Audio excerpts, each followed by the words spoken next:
world of deceit, telling the truth is a revolutionary act. It's the David Knight Show.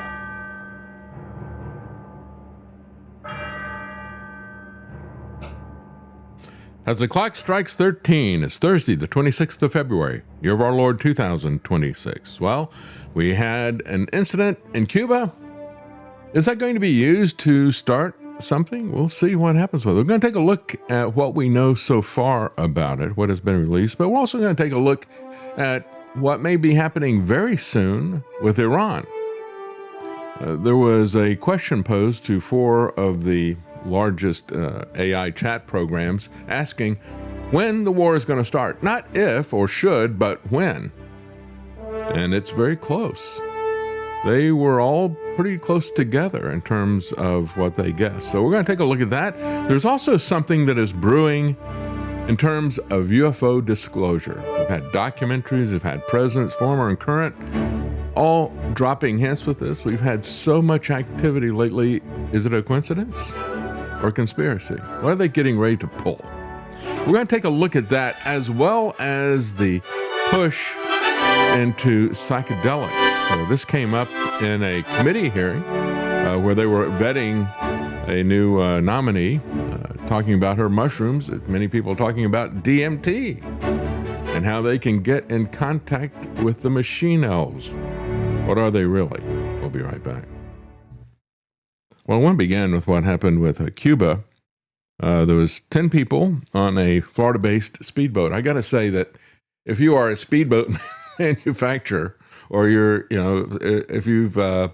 they're traded on the stock exchange, you may want to short the stock, because I think it's going to get to the point where people don't want to buy these speedboats anymore. They're going to get shot out of the water, either by the Pentagon or by Cuba. Allegedly, there was, however, a gun battle with Cuban border troops. This is a story coming out of Cuba. Of course, none of this has been verified yet.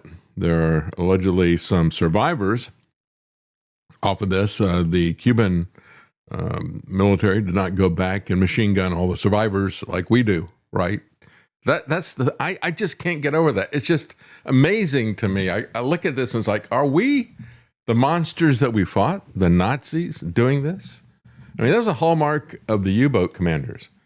They would hit a ship with a torpedo, then they would come back and execute all the survivors that were shipwrecked. We have that in our Pentagon rules so that we don't become the Nazis, but not under Trump, not under quote-unquote Christian nationalist Pete Hegseth. No, they're fine with doing that.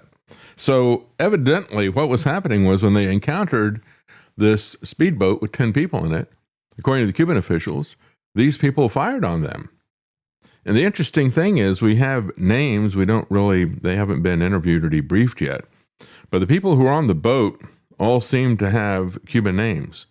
Sanchez Gonzalez, Leorden Enrique Cruz Gomez, and on and on. So this is coming out of Florida. And I know from growing up in Florida that people whose parents came, my generation, it was their parents who came out of Cuba, and the hatred was visceral for Cuba. And I'm not saying that wasn't deserved either. I'm just saying that they have been aching to get us into a war with Cuba for the longest time, and perhaps that was what was involved with this. I'm just speculating here. We don't know. Again, Cuba said its soldiers killed 4 people, wounded 6 others in a Florida-registered speedboat that had entered Cuban waters and opened fire on the soldiers first, injuring 1 Cuban officer.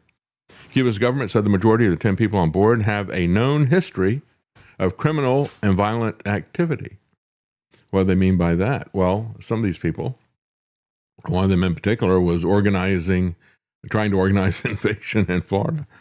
So this is that's what they're talking about. They know these people are itching to go back to Cuba. Cuban authorities, based on their involvement in the promotion, planning, organization, financing, support, or commission of actions carried out in national territory or other countries in connection with acts of terrorism. Well, they're saying in terms of acts of terrorism, threats to try to overthrow the Cuban regime. And so they identified 7 of the 10 passengers, all of them Hispanic or Cuban in terms of their names, but no interviews yet of that. Suffice to say, said Marco Rubio, a Cuban himself who's anxious to overthrow the Cuban regime. Said, suffice it to say, it's highly unusual to see shootouts in the open sea like that. Yeah, typically what we do is we just kill people from a distance with missiles, right? These guys got up close and started firing, which is, by the way, nothing that was never done with any of these boats. And I don't know what the count is now. It's like 24 or something. None of those boats ever fired on the Americans. One of the men identified by the Cuban government as Conrado Galindo Sarial was interviewed in June in 2025 by a U.S.-based news site that has long called for a change of government in Cuba. So again, maybe these guys took it into their own hands. Maybe they're hoping that the U.S. government will seize upon this as some kind of a false flag and carry this out. So you see right away a Florida congressman, a Republican Carlos Jimenez, blasted the Cuban regime and says, this regime must be relegated to the dustbin of history. So he's ready to pick it up. You know, if you got 10 guys who are Cubans who want to overthrow the Cuban government, 10 individuals not even associated with the government perhaps, if they go in and with a speedboat and start shooting it up and get shot themselves, then you're going to have a congressman like this who's saying, that's it, we have to have a war. They don't even need a reason to have a war anymore. It's absolutely insane. The dictatorship of Cuba has just attacked a boat from Florida and murdered those on board, he said. This regime must be relegated to the dustbin of history. So again, will it provide the Trump administration with tenuous reasons to do what they wanted to do all along? We have become the regime that starts wars, that starts invasions. We don't fight justified defensive wars. We are not interested in ending wars, and we're not interested in protecting civilian casualties. So they just, we have become the evil ones and all this stuff. The U.S. military, meanwhile, has boarded a third oil tanker in the Indian Ocean that they tracked from the Caribbean. U.S. forces boarded an oil tanker in the Indian Ocean that attacked the Caribbean, marking the third such incident. Yeah, Trump. Arr. Pirate of the high seas. This is a mafia regime, folks. It truly is organized crime, racketeering. And of course, it was Smedley Butler who said that his time in the Marines, he said, war is a racket. In other words, racketeering. It's like a mafia. The government going out and killing competition for their favored businesses that are out there. This really has become a mafia regime. Literally, everybody can see it now. You don't need an insider telling you that. Since the attack on Venezuela, the U.S. has been controlling Venezuela's oil trade, imposing a ramped-up oil embargo on Cuba, causing mass fuel shortages and humanitarian crisis in an apparent attempt to have regime change in Havana. Another drug lord is killed. So are we done with the drug war? Are we winning yet? That's the question Free Thought Project has. It's actually an article from the Future of Freedom Foundation. Think about the many times, that's what this article is about. Think about the many times that you see the American government and the American press celebrating, well, we got that drug lord, we got El Chapo, we got Pablo Escobar, whatever, and now we've got the latest guy, El Mencho. Does it ever stop anything? It's like when they look at this, we seized millions of dollars of this particular drug. Well, that's really going to change things. No, it doesn't. It doesn't change anything. We've been doing this for 52 years. The very definition of insanity, continuing to do the same thing, thinking you're going to get some different results. So the article says, I can't help but laugh every time I read an account on mainstream press about how a big drug kingpin has just been killed or captured. Their mindset is always, finally, we're making progress in the drug war. It is so dumb and idiotic. How can anyone really buy into this nonsense? How can these people not see this has been going on for decades? How can they not see this is just a racket? A decades-long, never-ending, ongoing, perpetual racket perpetrated by U.S. officials, primarily the CIA folks. This latest example is the guy known as El Mencho. New York Times describes him as, quote, one of the world's most powerful drug lords. They said his killing, quote, dealt a major blow to the Jalisco New Generation cartel. Wow, major blow, imagine that, he says. Instead, it's just another reason why it'll go on and on and on. In fact, the killing has just unleashed a massive campaign of retaliatory violence in Puerto Vallarta and Guadalajara. To the New York Times' credit, the article does point out the following truth. Since the United States began its war on drugs nearly 6 decades ago, multiple drug lords have been arrested or killed and cartels have been dismantled. Yet, more people around the world are using drugs than ever. An estimated 25 million people used cocaine worldwide in 2023, up from 17 million a decade earlier, according to a UN report released last year.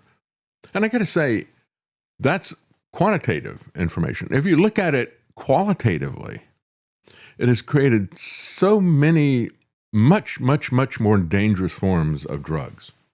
Far more addictive, far more likely to kill you with an overdose.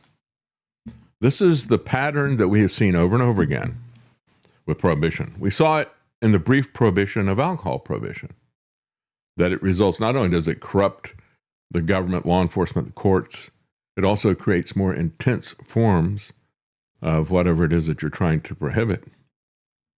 And so take a look at the photograph that accompanies this article. It's a photograph of the body of the drug kingpin named Pablo Escobar. He was the El Mencho of his day back in the 1980s and 90s. Notice the happy looks on the Colombian drug warriors who were responsible for killing him. They were as happy as today's drug warriors are about killing El Mencho. As almost everybody knows, the drug war has been a major factor in the destruction of civil liberties and privacy, including financial privacy here in the United States. It has been one of the best MacGuffins they could ever come up with. At the same time, the drug war and the violence that came with it ended up destroying Mexico. As we've been saying at the Future of Freedom Foundation for 36 years, there is one and only one way to get rid of drug lords and the black market violence that comes with them. That way is drug legalization.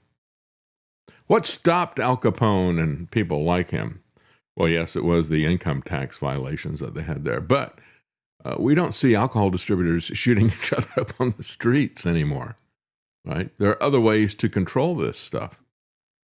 And so from that standpoint, they're absolutely right. With drug legalization, the drug lords and the drug war violence disappear immediately. However, there's still the issue of individual drug abuse, individual addiction. You can stop the cartels by stopping their black market monopoly that's been handed to them. But how do you stop the addiction? Well, that's the answer to that is not the drug war or the DEA or any of the government programs either. The answer to that is Christ. I've had multiple people on this program talking about how they were caught up in this. They were caught up in crime. They were caught up in addiction. Matt Trujillo's got a great testimony about that. And the thing that stopped it for them was the spiritual side of it. You're not going to get out of this without that. And when you look at this as a symptom of where our godless society has gone, we got two separate problems here. One of them is individual addiction. The other one is the government's addiction to power. I don't know how we solve the government's addiction to power. I wish I did. I do know how we solve the individual addiction issue.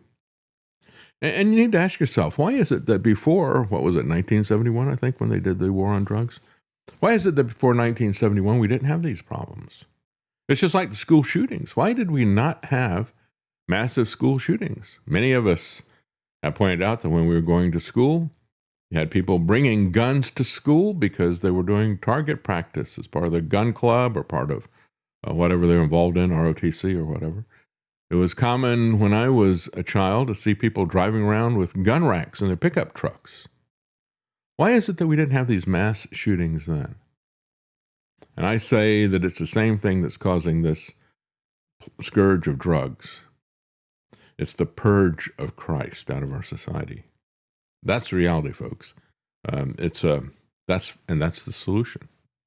Meanwhile, Mike Johnson, as I pointed out yesterday, how despicable it was that the Republican Party is embracing every form of perversion while they pretend to be exactly the opposite. And of course, this particular one is about Representative Tony Gonzalez out of Texas, with primaries coming up.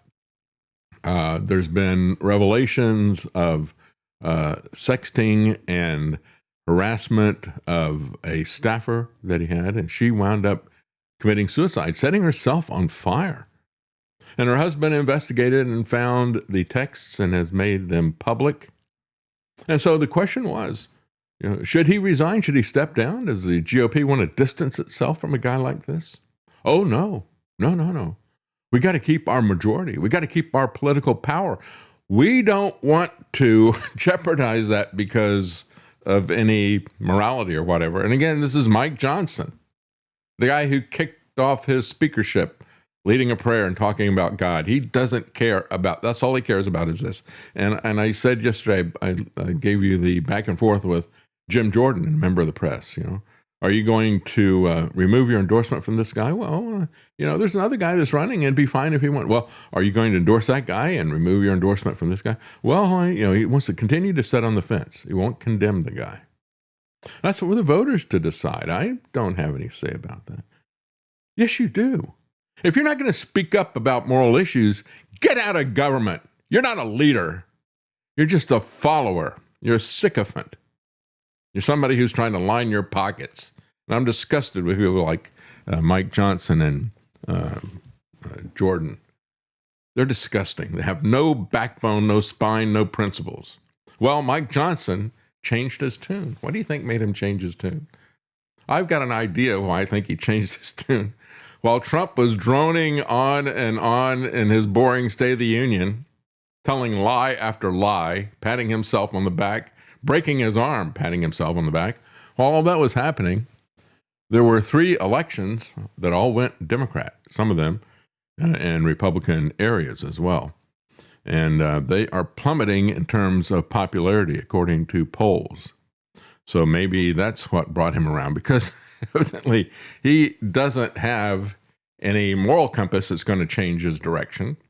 It's only political polls that point to what's coming. On Monday, Tony Gonzalez, the congressman from Texas, faced calls to resign after it was revealed that he was involved in a sex scandal with one of his aides, who later took her own life through self-immolation, setting herself on fire. Those calls continued throughout the week and may have prompted Johnson to push back. I think it's the polls, not the calls. And because these guys are such weasels, they don't have the backbone, the spine to stand up to something like this and condemn it. What's the matter with them? Yeah, call me crazy, but I think perhaps if your attention and presence causes someone to immolate, self-immolate, maybe we remove you from government. Maybe that's a brave and bold stance to take today, but I'm willing to take it. Yeah. Congress, you can rally behind me. My torch lights the way, so you can all follow along, and we'll get Tony Gonzalez out of there. Isn't that amazing? I mean, they can't bring themselves to condemn this guy, to distance themselves from this guy. Finally, after days of this, because there's been several women, and you had Thomas Massey, and to his credit, Tim Burchett joined with this. But for the most part, the Republicans are going to just, no, we need to have a Republican majority.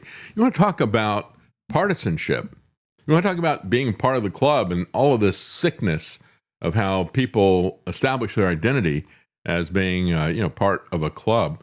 These guys are the worst example of this, because they want to have the majority, because they're going to control the process. When you've got the majority now, the rules that were put in by Nancy Pelosi and propagated by these subsequent GOP speakers are the speaker is going to control everything. I mean, the people, you want to talk about how important it is to vote? Listen to the congressmen who tell you that they're trying to fight to even get their bills to be on the floor. They can't even vote on their own bills. And you think you're going to change something at the ballot box? It's crazy. Anyway, Johnson said, well, I said to him publicly and privately, he's got to address that directly and head on with his constituents. There's a primary there in less than a week. These things will play out, so we're allowed to let that happen. That's as far as he's going. hasn't really changed his tune. He's still saying, well, it's up to the voters. I'm just neutral on this stuff. Now, personally, I would never cause a woman to light herself on fire, but that's really between him and the voters. If the voters don't have a problem with it, who am I to say? Yeah, that's right. Well, the other thing that the texts revealed were that she was trying to push him back. I mean, it really was. He was pushing hard against her. She was pushing back. Well, have you had a lot to drink? Go to bed and all this other kind of stuff. So evidently he was persistent, and he was able to do what caused her to commit suicide. Meanwhile, we have Ken Paxton in Texas, the attorney general that is there, and he is running against John Cornyn. Now, John Cornyn is kind of a typical establishment Republican. He's a gun control Republican. That's been part of his weakness. And of course, he was sitting right there with Trump. Trump had like John Cornyn on one side and Dianne Feinstein on the other side. He said, fortunately, I can do gun control myself. I don't even need Congress. And we can make all this stuff happen. The two of them are like, yeah. So John Cornyn's got some issues. That's just one of his issues as a Republican in terms of what the Republican voters think are important.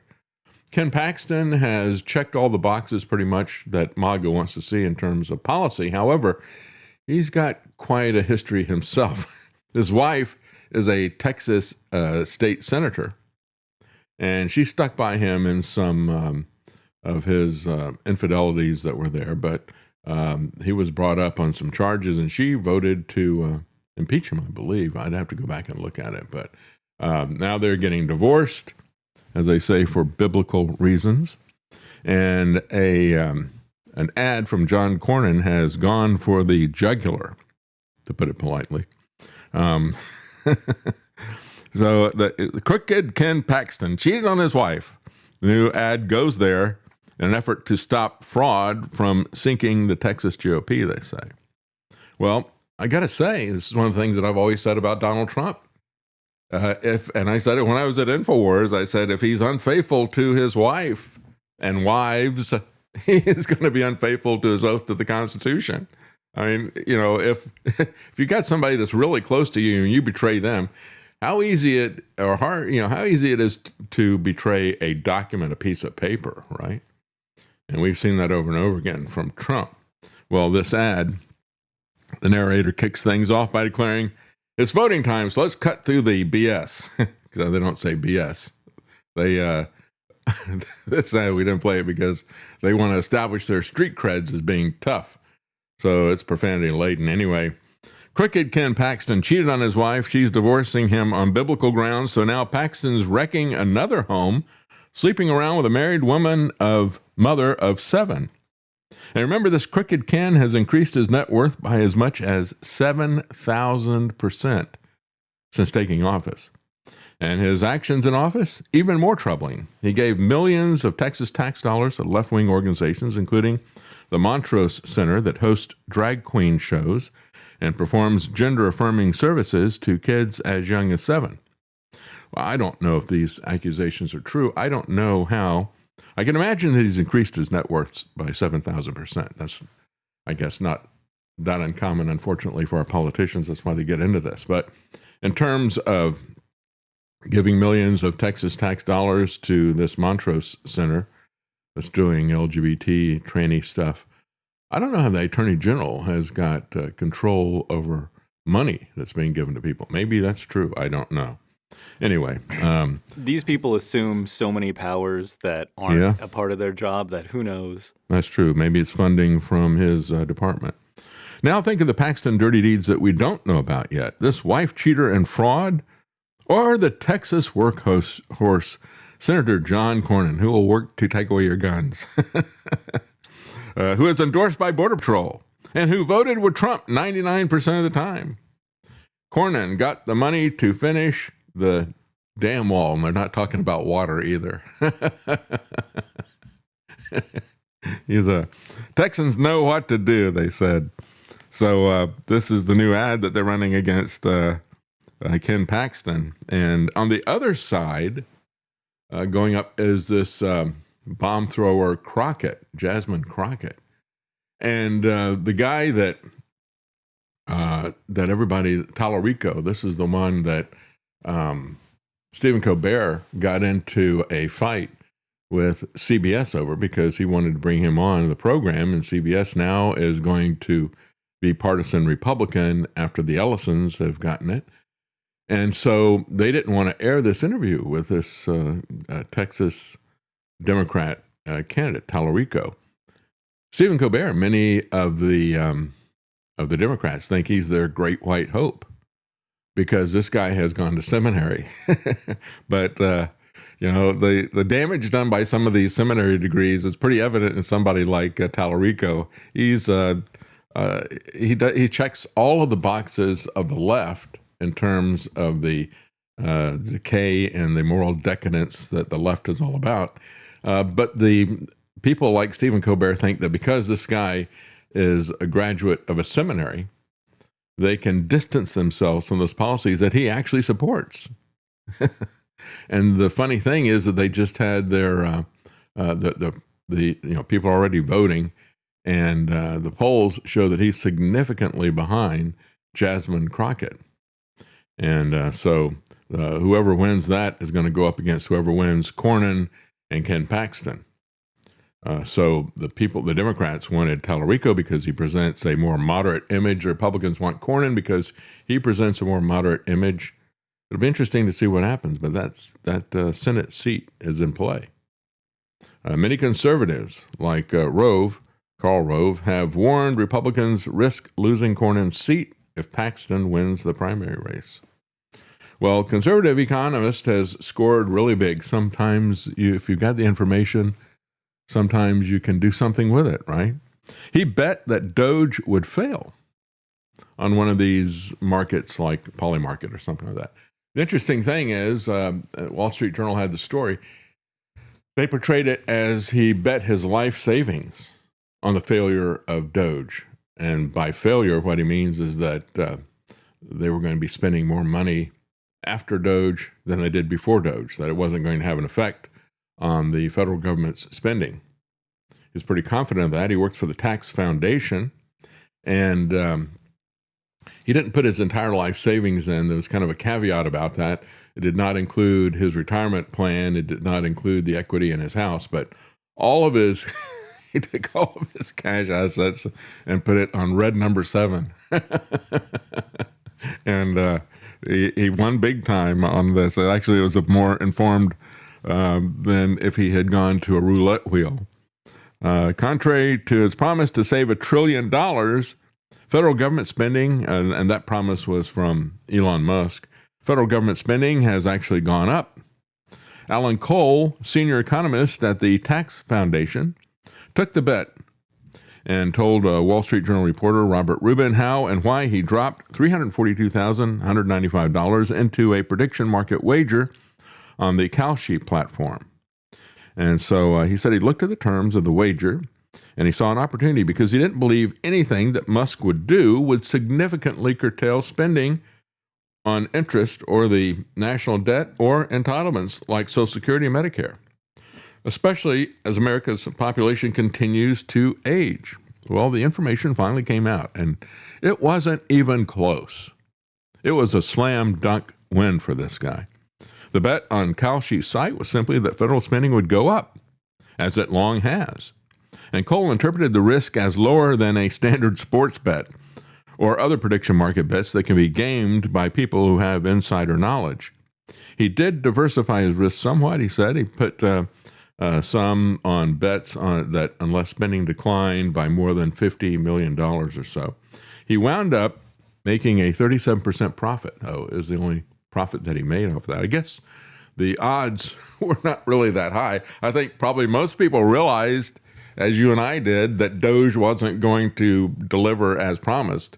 So by winning this, he only won 37% or $128,000. I don't know. I don't think I would take that bet. I don't think I would risk all of my liquid assets for a potential return of under 40%. Cole still has to pay. One of those things where everyone realizes the lifeblood of the government is corruption. Yeah. And so there's no way you're actually going to stop it. You have to cut out the entire thing. That's right. That's right. He still has to pay capital gain taxes on the funds that he withdrew as well as taxes on his winnings. So it's not even a 37% increase on that. His wife she read comments on the website from people on the other side of the bet, and she got very confident because she said they didn't seem to understand what they were buying. I would say this about Trump followers all the time. They don't seem to understand at all what they're buying. Well, in terms of buying, if you look at what is happening in California, the insurance situation that is there has absolutely gotten untenable. As a matter of fact, nobody can sell their homes now, pretty much. I mean, I'm not saying nobody, but it's becoming unbelievable when you look at what is happening there. 1 out of every 5 California home sales were canceled because the home insurance is going to be unobtainable or unaffordable. So they're ready to do the closing, and then they find out what the insurance bill is going to be, and it's like, I can't cover that. And so this particular couple that they start the story with had paid about $500 a month to insure their home when they bought it in 2012. Last month, they got their new bill, $44,000 a year.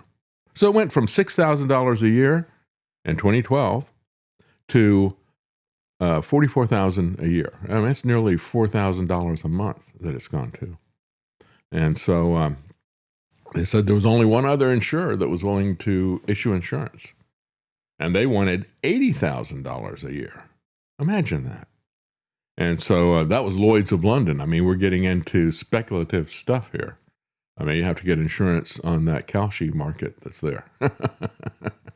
Maybe that's what should happen. Maybe people should forget about Polymarket and stuff like that. They really want to risk your money, start underwriting the houses in California, because the government there is not doing anything to mitigate the fires. They're not doing anything to clear up brush that is there, underbrush and fire prevention. And they are woefully inadequate in terms of the things that they're doing in terms of fighting the fires. And so this is the consequence of a do-nothing, corrupt government like they have in California with Gavin Newsom. Their response to, rather than doing anything to prevent fires, rather than doing anything to fight fires, their response was simply to put caps on the insurance companies. And that is blown up now.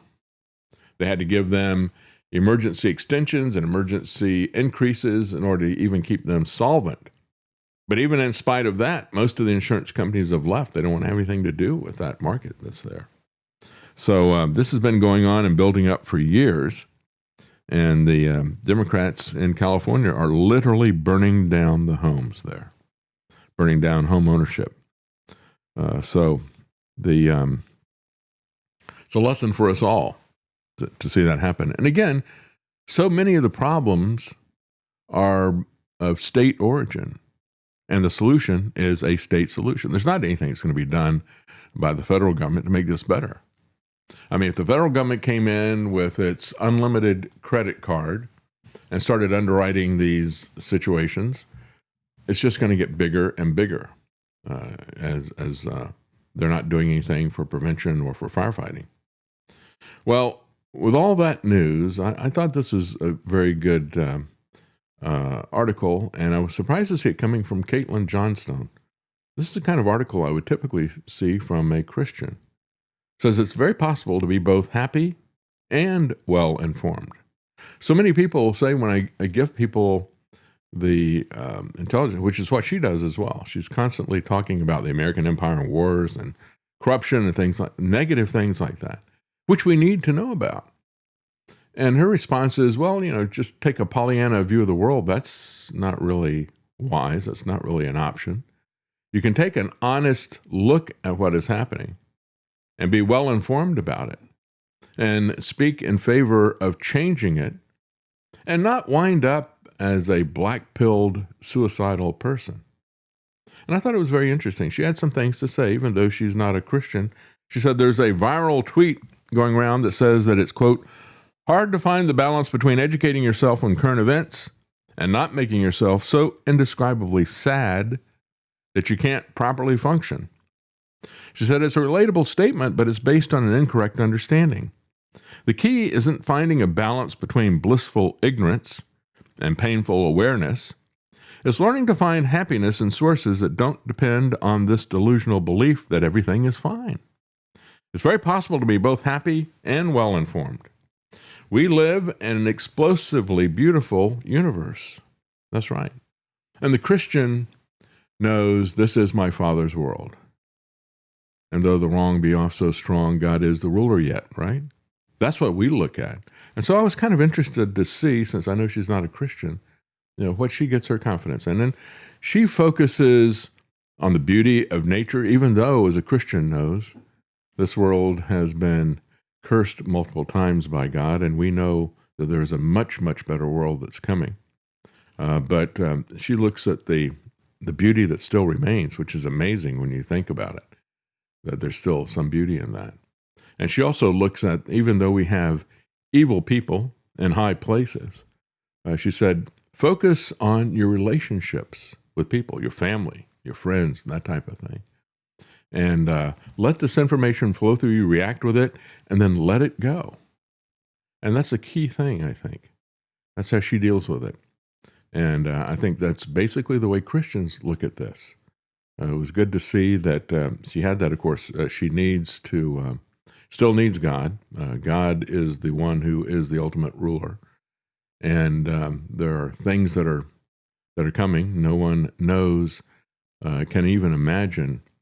If she thinks this world is beautiful, you can't even imagine what is coming. It's true that we live in a civilization of unfathomable cruelty. That's right. Many people will blame that on God. But it is humans that is doing that. And, of course, the forces behind them as well.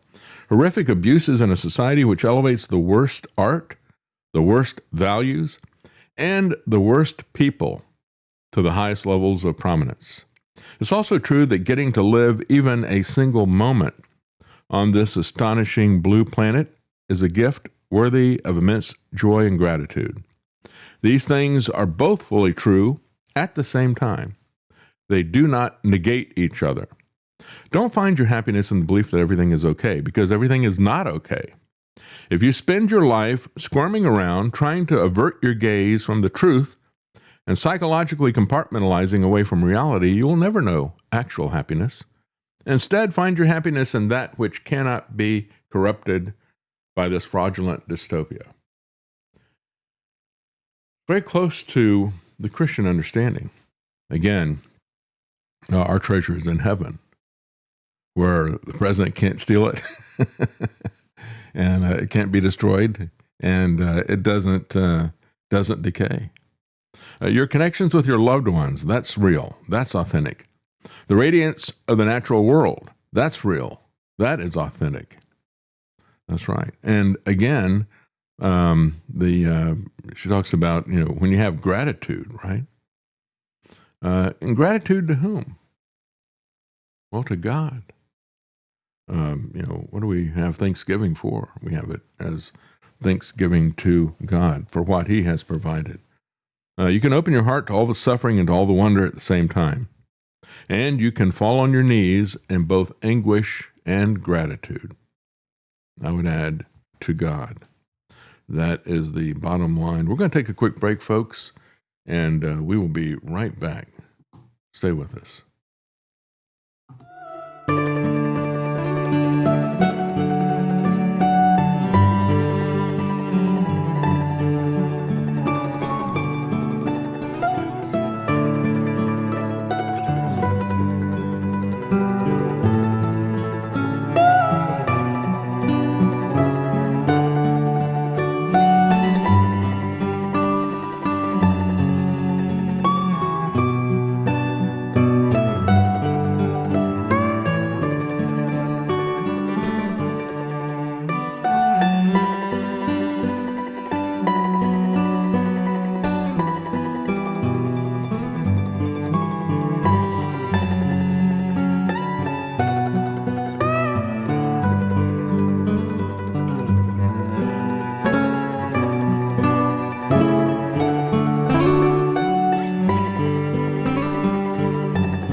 You're listening to The David Knight Show.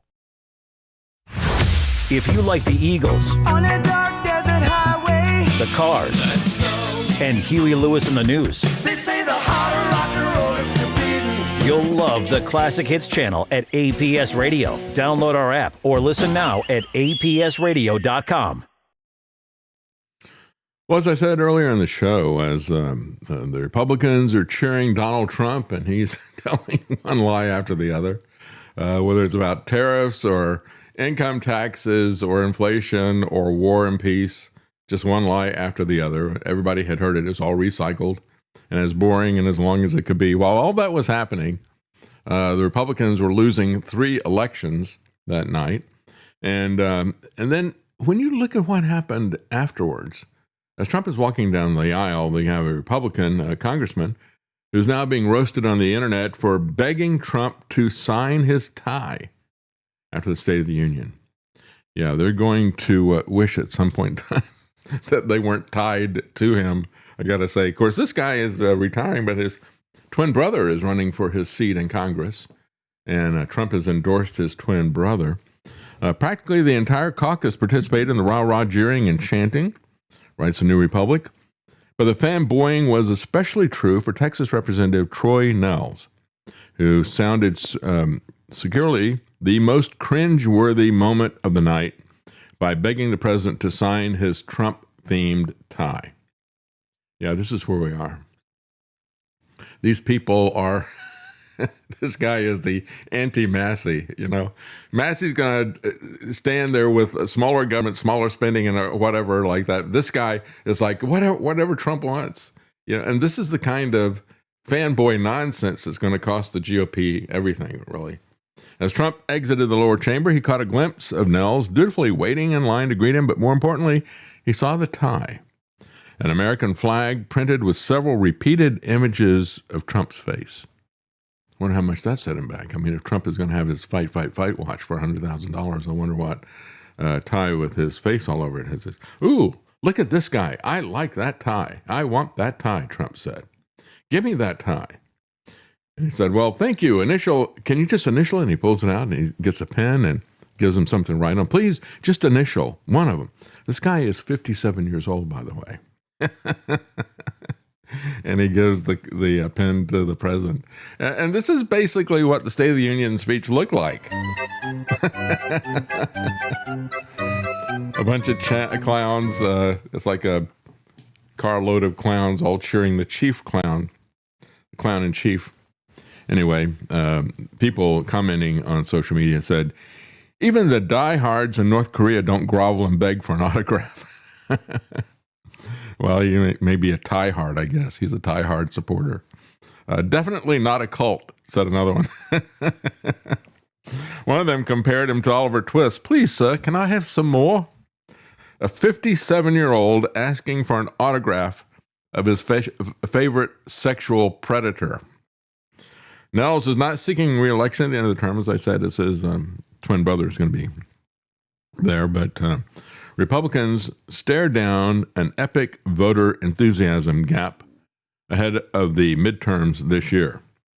And again, they may be not quite so enthusiastic about Trump as these sycophants in Congress. This is the Washington Post saying Democrats hold a wide advantage in voter enthusiasm over Republicans that could help them reclaim at least some power. According to Washington Post ABC News poll, they said more Democrats than Republicans said that they are certain to vote this year, 79% to 65%. That 14-point advantage is the largest that Democrats have reported on this question ahead of a midterm election since at least 2006. And by comparison, in 2018, when the Democrats won back the House in a big wave, that was the midterm for Trump's first term, that spread of enthusiasm was 5 points. Now it is 3 times that. And of course, we go back and look at 2006. That was just before we got Obama coming in, right? And so Trump is basically going to bring in another Obama. That's what I see happening here. He's basically transferring this stuff over to the Democrats. It is a left-right collusion, I believe, when you look at, from Trump to Biden and Biden to Trump and that type of thing, because they're following so many of the same policies. The real core things in terms of establishing the police state and surveillance state and all the things that were done with the vaccine and the vaccine mandates, it is a tag team situation where they hand it off from one to the other, and they pick an avatar, which we call a president. They pick the guy that is going to disarm the people that would normally react to this if it was the other side that was doing it. That's been the role of Trump, and now he's there to pass this off to the Democrats. And I think it's going to be a big handoff, by the way. CNN, looking at what's going on in Texas, said CNN's Enton said, "This blows my mind." Harry Enton is their data guy looking at the elections. And he said, "My mind is blown at this point. The share of midterm primary ballots from Democrats in Texas is 53%. Republicans are at 47%. A major difference from 2022, when 38% were from Democrats and 62% were from Republicans." That's another measure of enthusiasm. Trump is turning out the Democrats in Texas. Is he going to turn Texas Democrat? That's the amazing thing that we're looking at here. He said, this could break what was a 20-year stretch of Republican dominance in Texas. Still a close race for Senate, but given that the Republicans have been so outvoting Democrats in Texas, the idea that most people could actually vote on the Democrat side in Texas, again, as I said at the top, whoa. And it's all thanks to one man, really. Trump's approval rating with independents has hit a new low, and that was the head of the State of the Union. He didn't do anything that's going to bring it back either.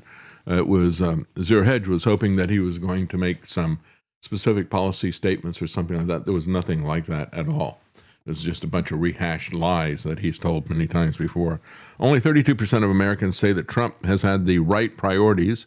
68% says he hasn't paid enough attention to the country's most important problem. And I imagine most of them say it's the economy. Usually is the economy.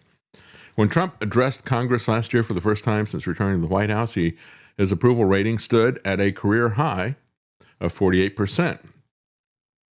Trump's approval rating now has dropped 15 points over the past year to 26%, the lowest it's been in either of his terms. So he's gone from the highest point that he ever had now to the lowest point in terms of approval. And this is showing up in the independents. And again, as I mentioned before, James Tallarico is losing by double digits even to Jasmine Crockett. And so both sides are being very polarized. She is a radical, if ever there was one. Not that I support Tallarico either. The problem is, I know who these Democrats are. They've got their own set of problems that are really, really bad. So evidently what we're looking at here is the Democrat Party in Texas. Race matters more than religion because Democrats really don't care about religion. I don't know why they thought they looked at it and they thought, well, this is going to be really good in the general election. The problem is that the base is not interested in that, and you can't win the primary to somebody that is polarized. And this is one of the aspects that's dragging us down on both sides. We get the most polarizing people out there.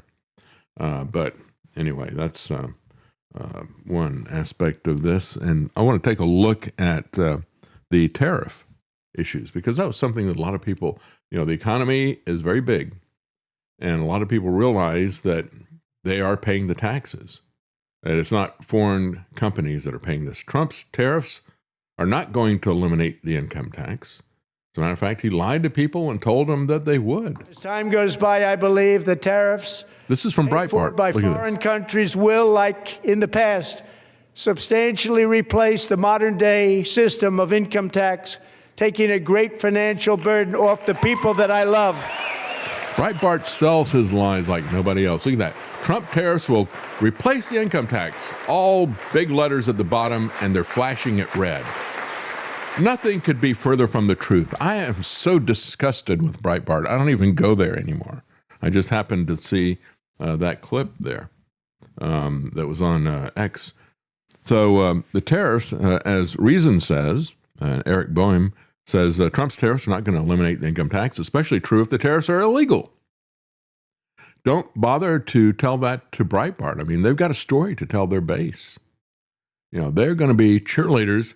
They're as pathetic as those clowns in Congress. They're as pathetic as that sycophant who wants his tie, a 57-year-old congressman who wants Trump to sign his tie.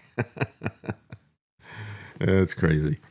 So anyway, that is a lie that Trump is telling people. And it's critical thinking will tell you that's not the case. As I pointed out from the very beginning, all these people saying Trump's going to replace income tax with this other stuff. Well, you better do it first.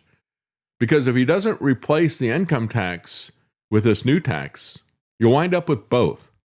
People have known that and people have said that. We've had so many different proposals to change the form of taxation from income tax to a national sales tax or a flat tax or a fair tax. Remember Herman Cain and his 999.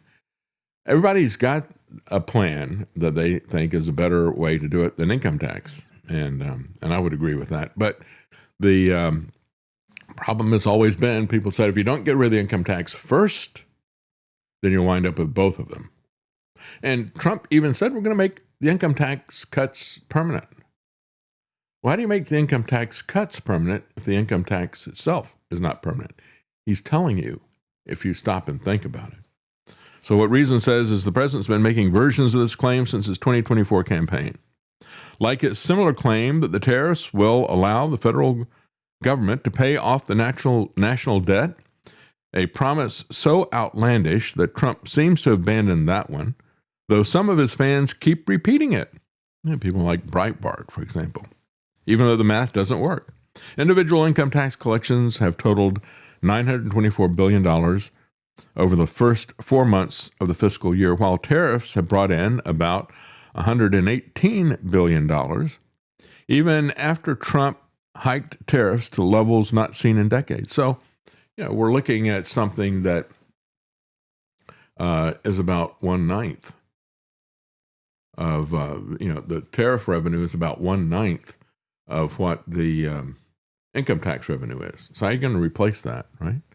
As the Tax Foundation noted last year, and by the way, this is the Tax Foundation is where this guy works that placed the bet against Doge. I think they've got this figured out, the Tax Foundation. Anyway, it's a gap in the size of the tax base. In recent years, the U.S. has imported around $3 trillion worth of goods annually. If you're going to achieve anything like the level of money that they get from the income tax of annual revenue from tariffs, you would need to have astronomically high tariffs. For example, right? Think about it. If you got, if we're importing $3 trillion worth of stuff, and of course, this all mitigates against the idea Trump wants the tariffs to stop the imports. If you stop the imports, you dry up your revenue right there. But let's say that his tariffs don't stop the imports. Let's say that everybody reshores their manufacturing and they've got now robots making the stuff rather than people in China who are wage slaves. Well, then it all goes away. But if you still have $3 trillion coming in terms of $3 trillion that you're spending, and he puts a 15% tax on all of that, right, which is what he just did. Well, how much is that going to be? That's only going to be about $450 billion. And that is half of what the income tax has brought in just the first 4 months. There's absolutely no way that you're going to be able to replace the income tax with a tariff. And that's what they point out in this article. The only solution, folks, is not to keep raising taxes, not to come up with new and ingenious forms of taxes, not to come up with a tax that people don't know how much they're paying and think that they're not paying it, that kind of deception. The reality is that you've got to shrink the size of government so that it can fit in the Constitution. You've heard me say that over and over again. We need a government that is small enough to fit in the Constitution. If the government was small enough to fit in the Constitution, it'd be very easy to fund it in a number of ways. It could be tariffs, it could be income taxes, and none of them would be onerous. The problem is the size of government. And of course, Trump isn't going to do anything at all about that. And by the way, Reason says the same thing. The alternative would be to dramatically reduce the size and the cost of the federal government. You'd have to get it to fit in the Constitution. And this this thing will not fit. It's like the pants that we had back when we were in high school. There's no way we're ever going to get back in those things again. And I don't think that's going to happen with the federal government either. Will the Trump administration pay the tariff refunds that it promised to pay? It said that it lost in court. It would refund the companies that paid unlawful tariffs. But now it says this could take years. This is another example of the Trump regime's dishonesty and how they lie up one side and down the other. And how, like I said before, they're not interested in making government smaller. Trump wanted all that money to play with, right? He's no different than Bernie Sanders. You're trying to loot the Treasury, right? Which is what Bernie Sanders said about tax cuts. They've signaled an unwillingness to refund hundreds of billions of dollars of illegally collected taxes. This is from Reason as well. Despite the fact the Trump administration told the courts and the media last year that it'd be willing and able to issue refunds if the tariffs are blocked. Again, they said, just let us continue to collect the tariffs while we litigate this in court. And we wait for the Supreme Court to make the decision. And we'll refund everything. Don't worry. If we lose, we'll refund everything. Just let us continue to collect this stuff. What a dishonest group of lying crooks the Trump regime is. It's amazing. Thousands of companies, including some big names like FedEx and Costco, have already filed lawsuits seeking refunds of their tariff bills. At stake is about $175 billion in revenue collected via the tariffs that the Supreme Court ruled unlawful last week. But during a press conference shortly after the Supreme Court ruling, Trump, the sore loser, indicated he expects a drawn-out legal battle over those payments, saying the issue might get litigated for the next 2 years, he said. Trump blamed the Supreme Court for not directly addressing the question of its refunds in its rulings. He said, wouldn't you think they would have put a sentence in there saying, keep the money or don't keep the money? Almost like it's not written by smart people, he said. And what do? They don't even talk about that. Well, maybe they didn't realize what a crook they're dealing with. If there's some problem with that, then it's the idea that they overestimated his character. May 2025, attorneys from the Trump administration argued against the need for an injunction to block the ongoing collection of tariffs. They said the plaintiffs could easily be made whole after the fact. But now they're not doing that. And this is what they had to say, quote, we can fully remedy any harms by obtaining a refund of any tariffs ultimately held invalid, said Trump's attorneys at the time. And they repeated that promise again in January, when attorneys for Customs and Border Protection said that the government did not intend to challenge the court's authority to order reliquidation. Bessent also acknowledged in interviews that tariff refunds would have to be issued if the court ultimately ruled against the Trump administration. He said, if the court says it, we'll have to do it. But of course, what they transformed into, first they said, yeah, just let us continue to collect this and we'll give it back to them right away. No big deal. Then they started to assume the line. I talked about this. I said, they're saying that this is going to be a catastrophic mess. And so they made that an argument for why the Supreme Court should ignore the law. And it's not a question as to whether or not this thing is going to be a mess to unwind. That's not a legal question. And they were right to ignore it. But the Trump administration was trying to use that as a pragmatic lever to make sure that the court ruled in their favor.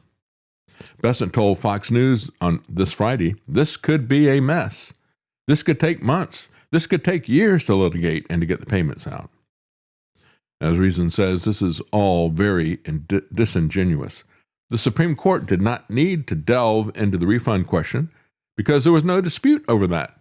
Both sides of the tariff lawsuit had agreed in lower courts that refunds would be paid. And it's the Trump administration who lied and is going back on it. The government cannot promise the courts that refunds will be automatic if the unlawful tariffs are struck down at the Supreme Court, and then after the decision, say that those refunds might take years. This is simple.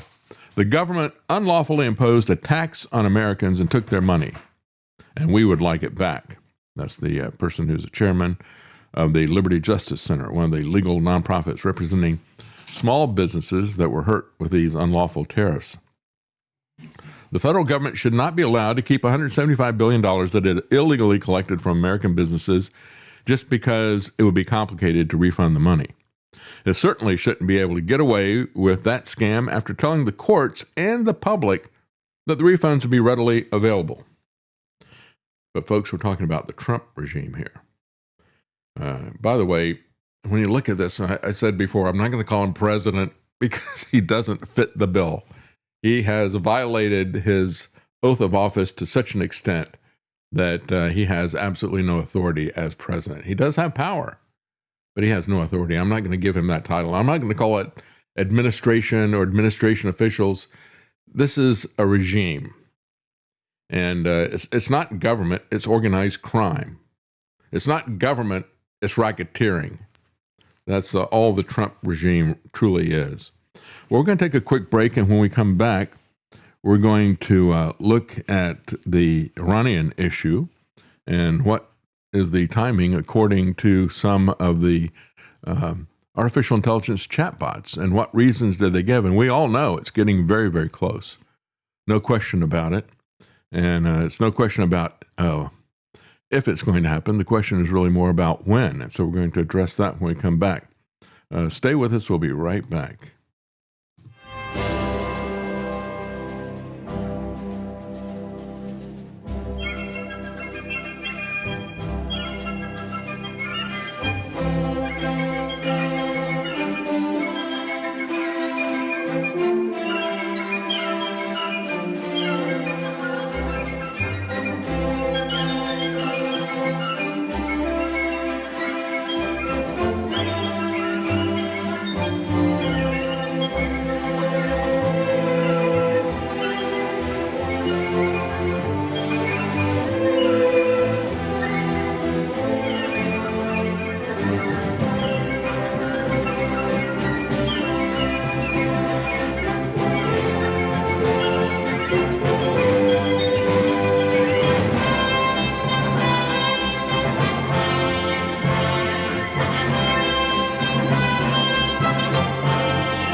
Liberty. It's your move. And now, The David Knight Show. Well, I mentioned in the last segment the guy from the tax foundation who looked at the claims from Elon Musk. We're going to reduce the budget by $1 trillion and all the rest of the stuff. He said, I don't think so. And so he bet his life savings against that, and he won, but he only won 37% in terms of what he put down on it. And I got to say, when you look at what the government is doing, there's other ways that you can bet against it. And that's really what gold and silver are about. Those are basically ways for you to bet against the policies, the horrible policies that this government is doing, bad economic policies, wars, all the rest of the stuff. Gold is a safe haven. You're not putting it at risk like you're going to place a bet on Polymarket or that other one, Kalshi, which is what he put it on. This is something that has retained its value over centuries, millennia, as a matter of fact. And when you look at the return on investment, I mean, 37%, that is very small compared to what gold and especially silver did over the last year. And so what is happening now with gold? Gold is kind of consolidated now around 5,000.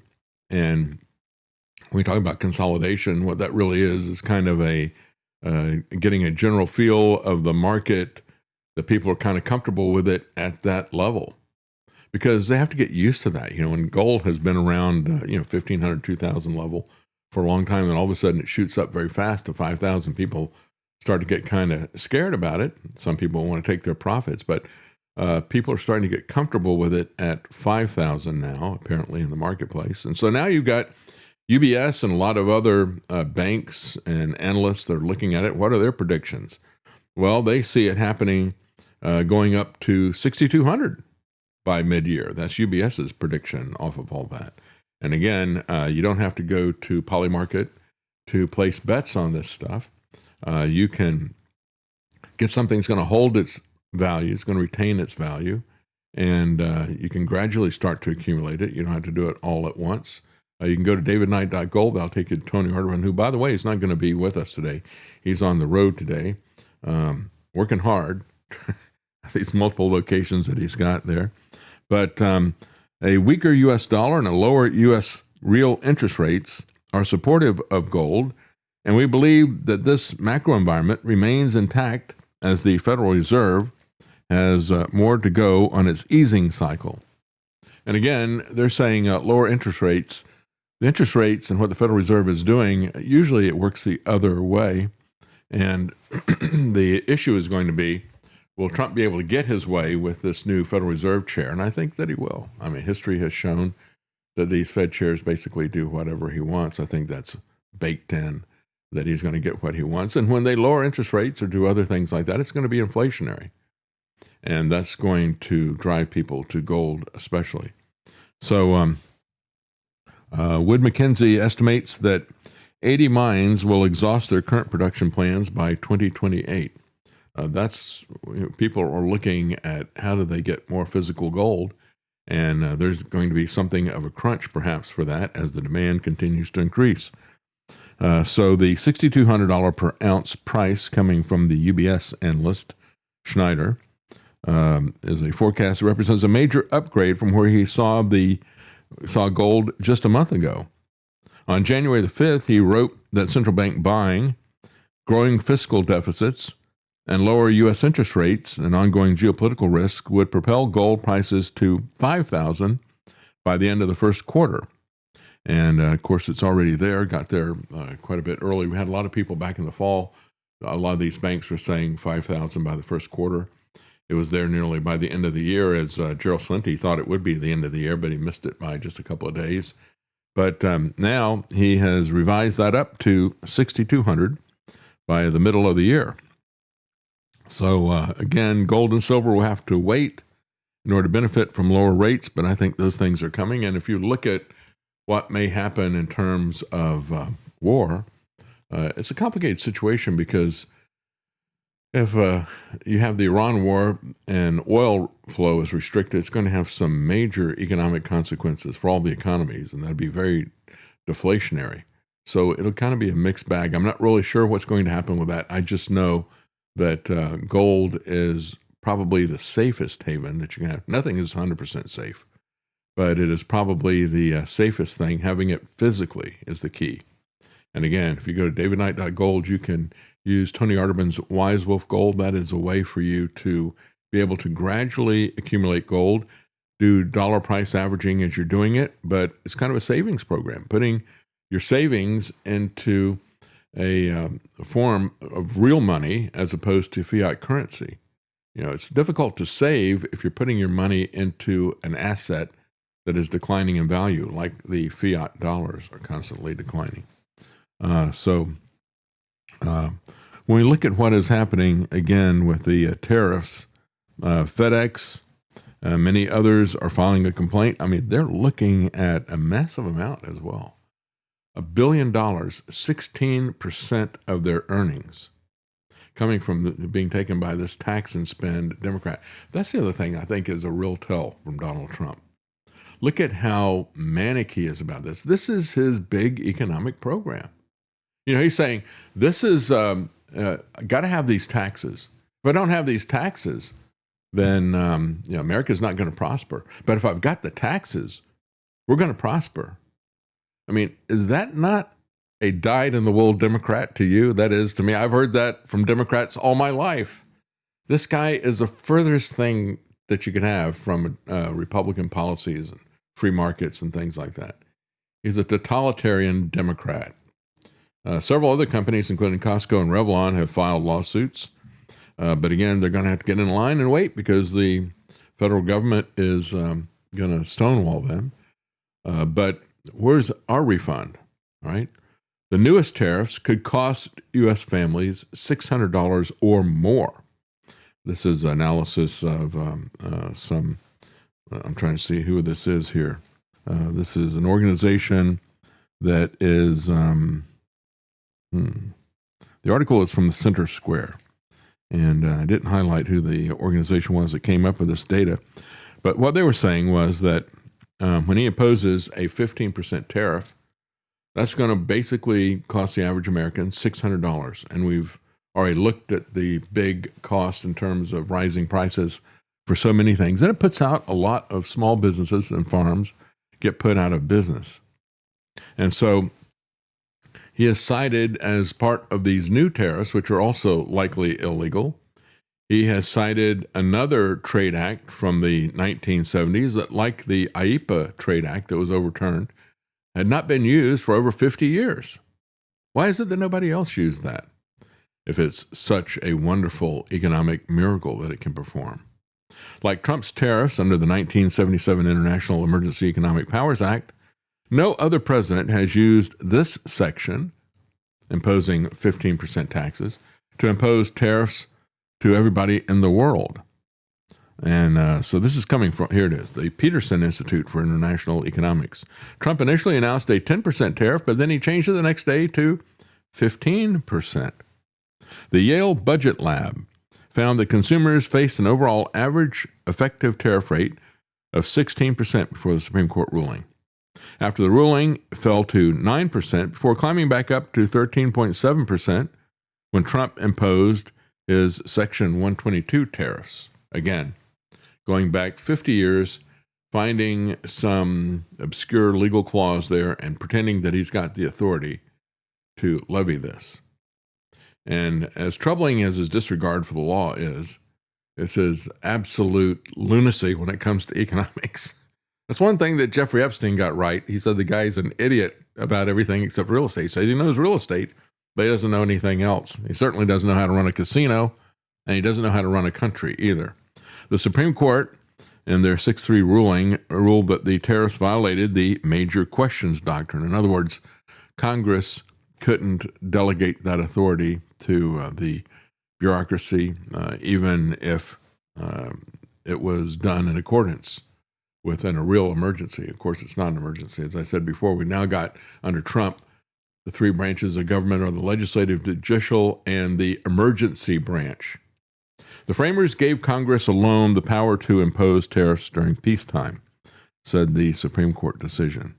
And that is exactly right. So again, looking at this and knowing the bull is in the china shop, and there was a lot of bull on the State of the Union address as well, but the bull is in the china shop, so you better take some defensive measures.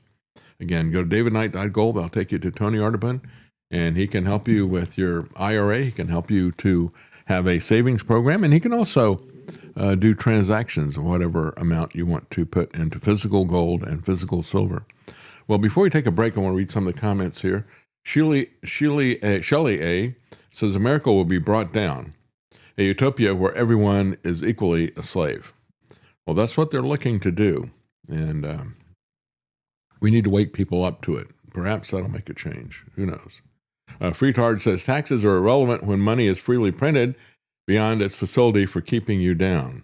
Yeah. Live Free or Perish says, do you remember how many times Trump recited the snake poem? And the Trumpers are still supporting him. I remember when I was at InfoWars, Darren McBreen was doing a clip of that, and he had Trump doing that. And that was my initial reaction. You know, they put that out, and InfoWars is selling that as, oh, this is wonderful what Trump is doing. And I said, you realize he's talking about himself, don't you? This is kind of a confession that he's got going. It really is amazing to see how this has unfolded over the years. We're going to take a quick break, and we will be right back.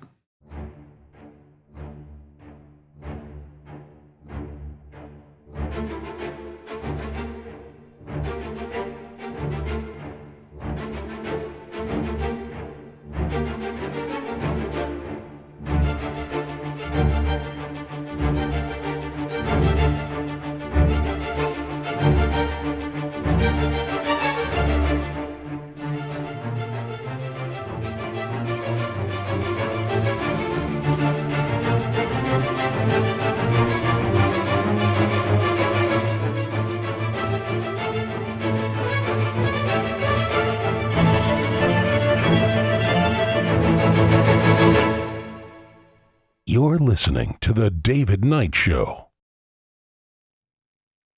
Welcome back. Let's take a look at the Iran war that is pending. When AI thinks the U.S. will strike Iran, and what it tells us about tech under pressure. This is from the Jerusalem Post. They wanted to know, how long is it going to take these guys to do what we tell them to do, right? So they asked a lot of different chat programs. Claude, first one up, at first it refused, then they kept asking it. And this is one of the interesting things I think about AI, is that you keep asking it, and of course it gives you different answers, when you go through these different times. And sometimes if it's got something, and we've shown this in a clip, there was a kid who was trying to get the, it's like a kid's AI or something. I forget exactly where the AI clip was, but it was like a cartoon feature thing, and that you were interacting with a cartoon avatar.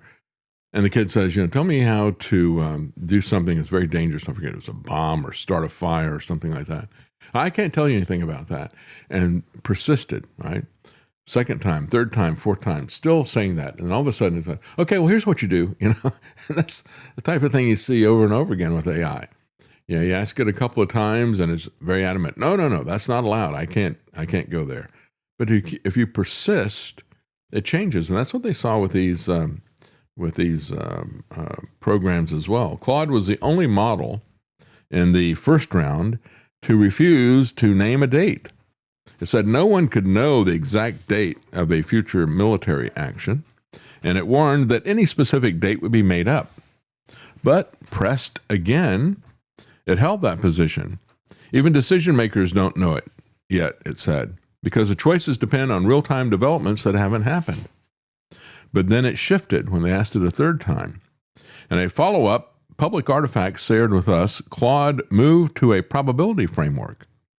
Its most likely scenario, carrying roughly 40 to 45% odds, was a limited strike on Iranian nuclear military infrastructure, followed by a pause and renewed diplomatic pressure, and it flagged early to mid-March as the highest risk window.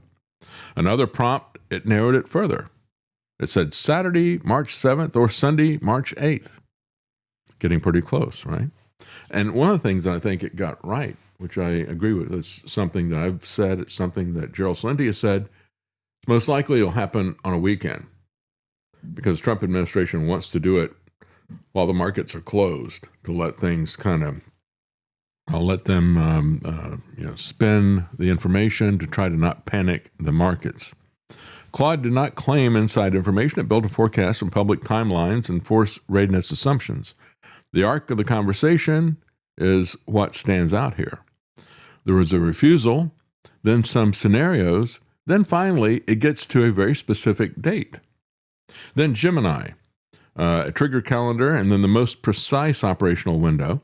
Gemini didn't give a clean date on the initial exchange. It treated the question as a contingency problem driven by diplomacy, and it mapped out a short sequence of triggers. The Iranian written response, diplomatic activity, and the end of Trump's public deadline window and so forth. In a later deep research run, though, it got considerably more specific. Basically, the correct answer from all these should have been ask Netanyahu when he wants it. That's when it'll happen.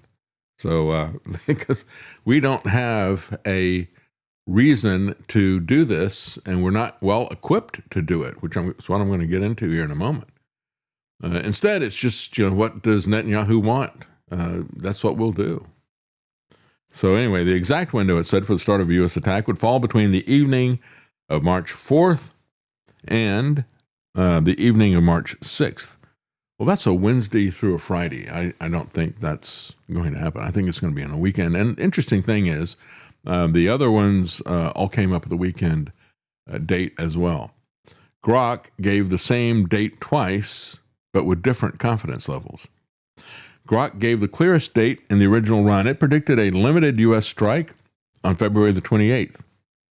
That's this Friday, I guess. No, that's Saturday. Later check using Grok's 4.20 beta mode, described by the user as running 4 agents simultaneously, changed the tone but kept the same answer. Grok opened this time by saying that it couldn't predict the exact date with certainty, even with full access to public reporting and open source intelligence. Then it offered what it called the most informed evidence-based prediction, landed again on Saturday, February the 28th, this Saturday. Then ChatGPT, the final one. First it said Sunday, March the 1st, with a danger window running through March the 6th. Notice that they're all fairly the same time frame that they're looking at. Again, it's anywhere from this weekend to the following weekend. And so, things are heating up, and it doesn't really matter. It's just amazing to me. It doesn't really matter what date they say. We can see this happening, and we can look at it and say, is this in our best interest? And clearly it's not.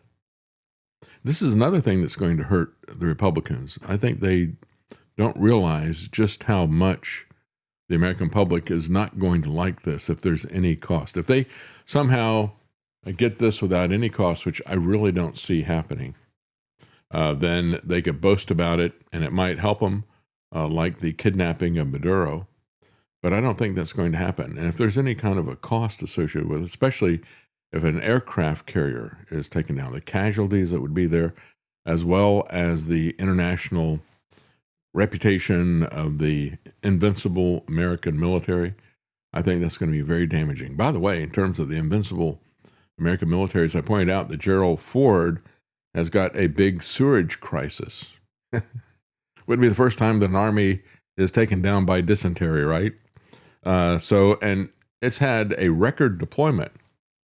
There is, Trump has been running this thing from one side of the planet to the other. The Gerald Ford and its 4,500 plus personnel on board have already surpassed 240 days at sea, ranking this deployment as among the longest in modern naval history. The significantly extended stint has witnessed some major internal problems, mostly centering on the supercarrier's strained infrastructure. A decade after it was commissioned, they said it's reportedly beset by chronic sewage system failures. The sewage system is based on a kind of a global vacuum technology. It's like a whole house vacuum, I guess. And evidently it sucks, but not in the right way. They said they're suffering daily clogs here. They got 650 toilets on board this thing. 4,500 people. It's like a city, One sailor is thinking about leaving the Navy after almost a year away from his toddler daughter. 2 more said the ship has had sewage problems. The Trump's decision to extend for a second time the deployment of the aircraft carrier is taking a toll on the sailors and their families, leading many of them to consider leaving the Navy when they return back to their home port. Many people have blamed these toilets for the fact that it was part of this DEI military, that they've got unisex toilets or something like that. I don't know if that's the case or not.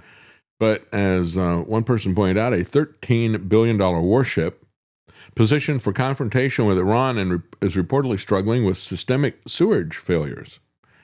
Not hypersonic, not asymmetric warfare, not geopolitics, but toilets. Washington talks about shock and awe.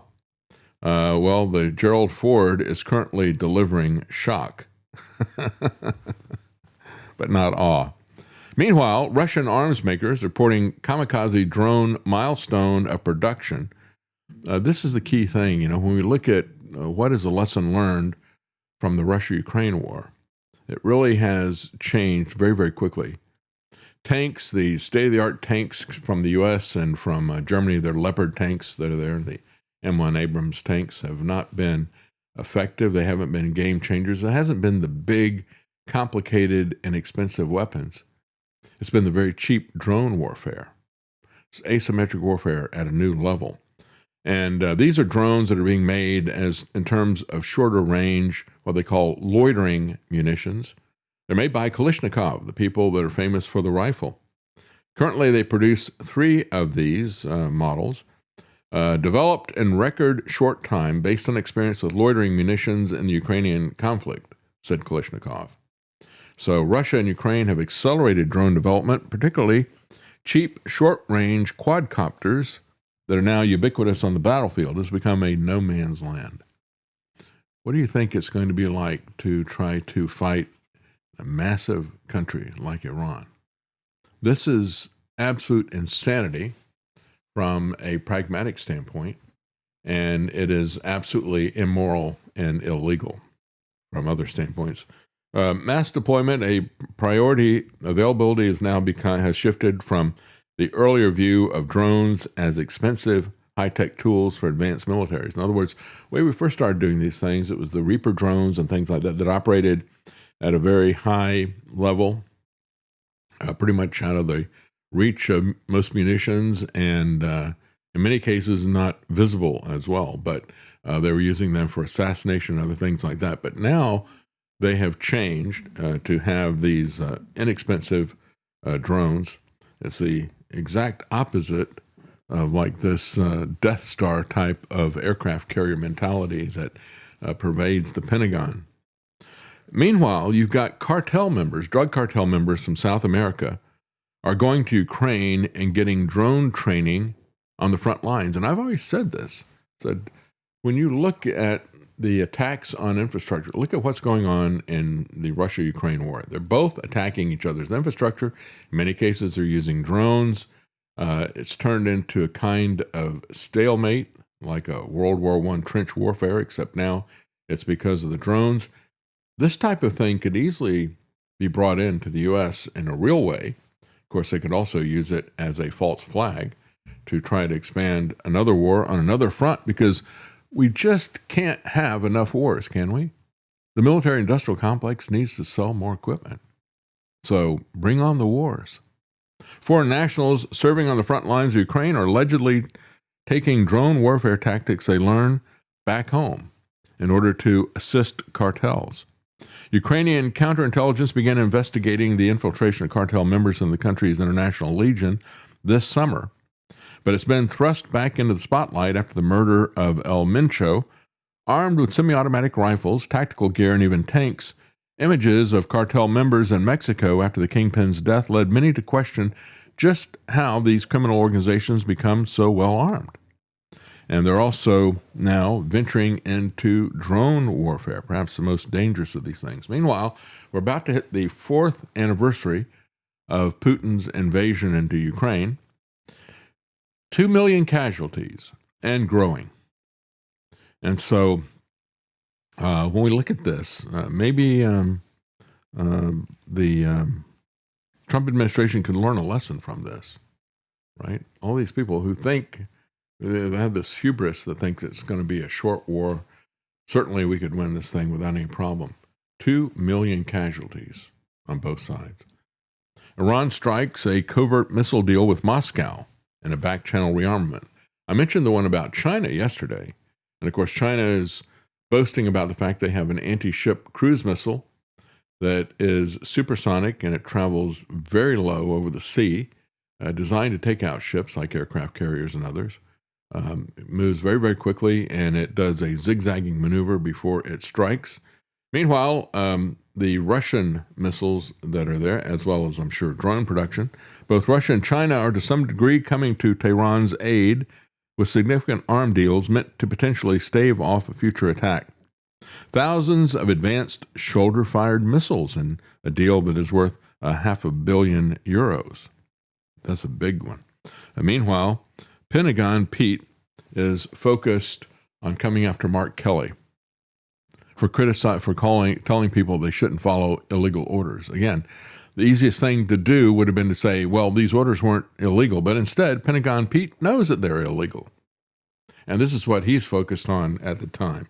It's interesting that Halsey got out following refusing, I think, to follow these illegal orders. He was pushing back on it. He was either resigned or he was pushed out.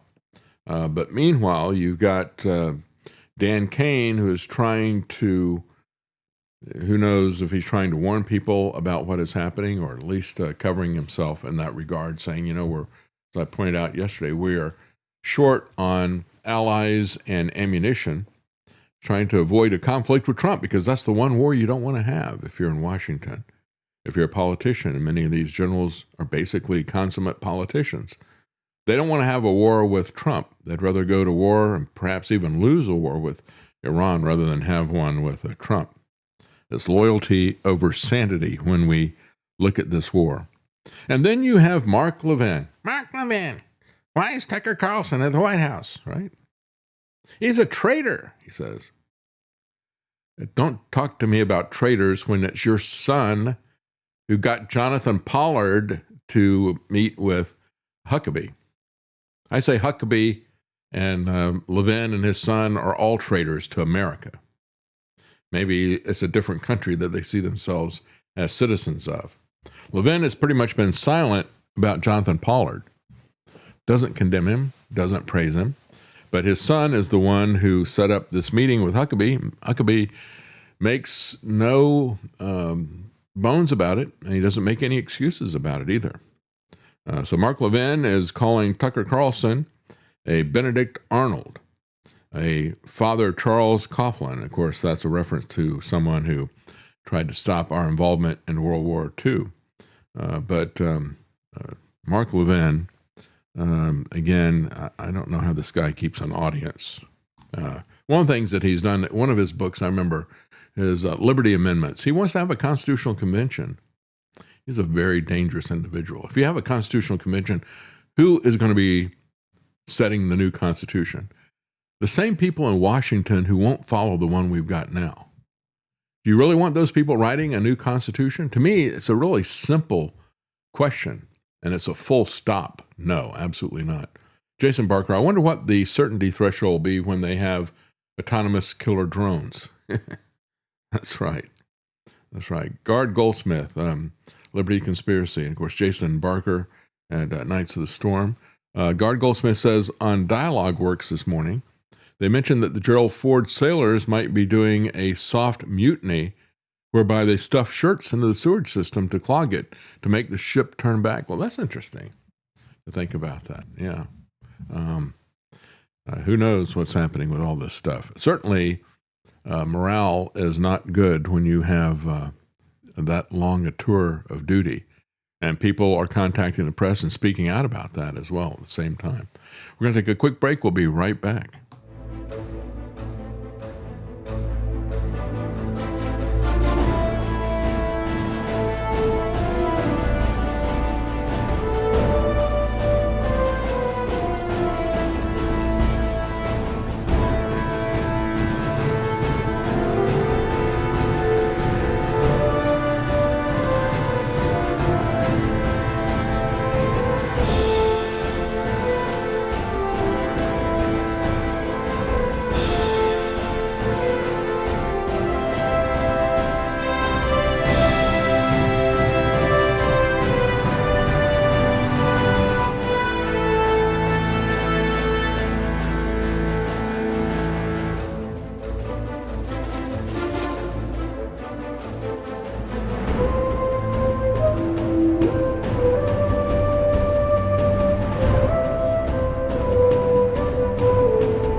making sense common again. You're listening to The David Knight Show. Well, folks, I said at the top of the show, I wanted to talk about this UFO thing. It's looking pretty suspicious to me, some of the things that are happening between Obama and Trump and Hegseth and the rest of these people. But before we get into that, I just want to thank a few people who have contributed on Cash App in the last week. Carrie, Andrew S., and Michael B. That's it.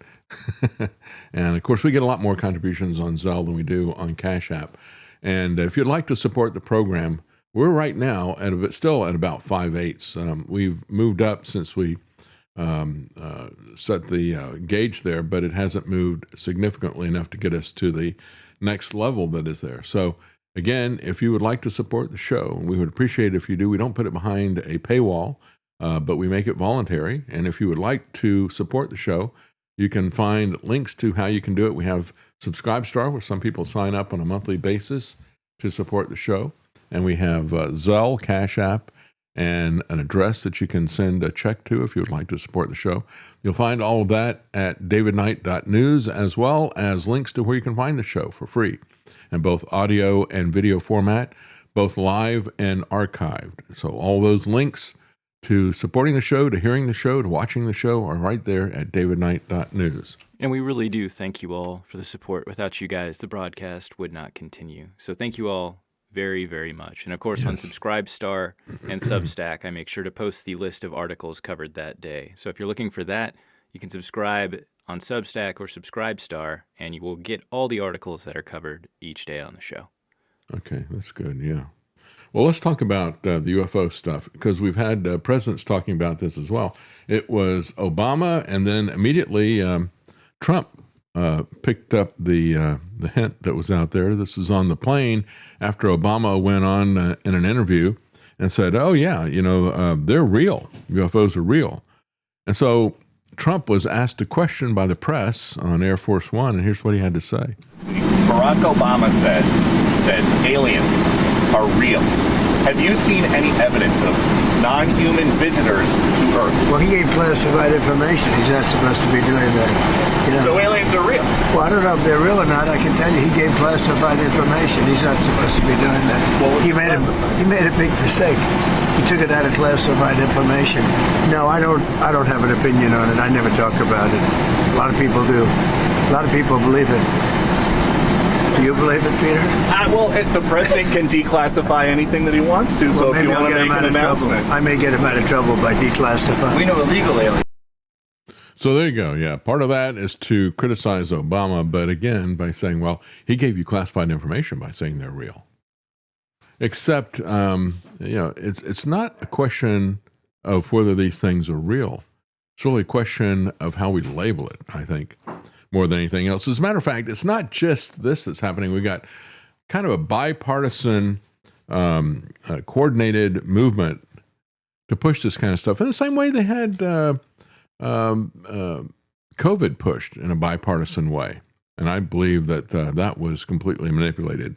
But of course, we had in November, we had a documentary that included a lot of government officials like Marco Rubio, who's really pushed this. Did he violate any national security secrets?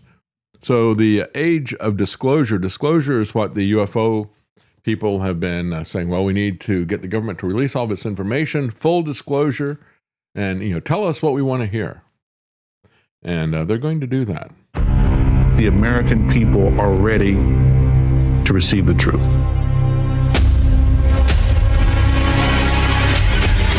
Humanity is not the only intelligence in the universe. Humanity is not the only intelligent species. We are absolutely not alone. Non-human intelligence exists. UAPs are real, they're here, and they're not human.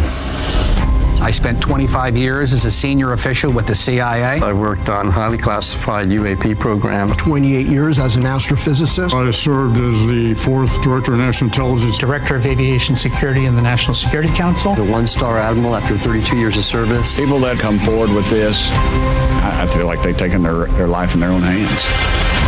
I was recruited to a highly sensitive government program that investigated unidentified aerial phenomenon. For over 16 years, on behalf of the U.S. government, I worked as a senior intelligence official on the unidentified aerial phenomenon topic. We learned that the U.S. government was involved in a long-running secret war with other nations to collect and reverse engineer vehicles not made by humans. I have seen with my own eyes non-human craft and non-human beings. So look at that thing. It's rotating. There's a whole fleet of them. The first country that cracks the code on this technology will be the leader for years to come. China has established its own version of a UAP task force. You think for a second that they wouldn't consider using it to achieve their ends of domination? This is similar to the Manhattan Project. This is the atomic weapon on steroids. This is so secret. Very, very few people in our entire government have been allowed access to it. Even presidents have been operating on a need-to-know basis, but that begins to ramp out of control. It's not acceptable to have secret parts of government that no one ever sees. You better be careful about a government that doesn't trust its people, because there's no telling what they'll pull on you. This is the biggest discovery in human history. You had information being locked away that could change the trajectory for species. It has so many beneficial impacts, including clean energy. We should have disclosure today. We should have disclosure tomorrow. The time has come.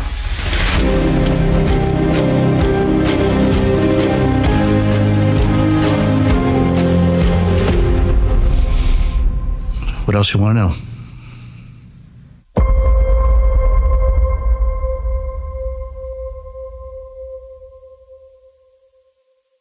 Well, folks, I see this exactly the same as the Epstein files. Again, when you look at it, well, we got this satanic group of people engaged in ritual child abuse and all the rest of it.